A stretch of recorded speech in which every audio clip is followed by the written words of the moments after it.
నమస్తే అండి. నేను స్వీట్ కార్న్ ఇలా ఆయిల్లో వేయించుకొని పిల్లలకు తినిపించాలంటే చాలా బలము, చాలా మంచిది కూడా ఈ స్వీట్ కార్న్.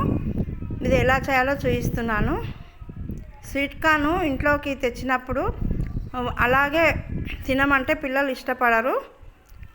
కాల్చినా కూడా పిల్లలు అంతగా ఇష్టపడరు. కాబట్టి ఇలా మొత్తం ఇలా ఒలుచుకోవాలి గింజలు. ఇలా ఒలుచుకున్న తర్వాత స్టవ్ మీద పాన్ పెట్టి కొంచెం ఆయిల్ వేసి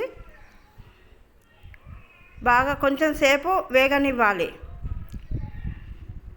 వేగనిచ్చిన తర్వాత కొంచెం కరివేపాకు పొడి, కొంచెం సాల్ట్, సగం టీ స్పూను సాల్టు,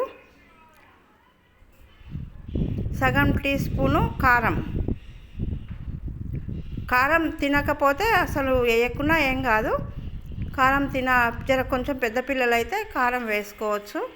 ఇలా బాగా కొంచెం సేపు ఆయిల్లో కొంచెం సేపు వేయించుకొని చల్లారిన తర్వాత చిన్న చిన్న కప్పుల్లో సాయంత్రం స్నాక్స్కు పెడితే పిల్లలు చాలా ఇష్టపడతారు.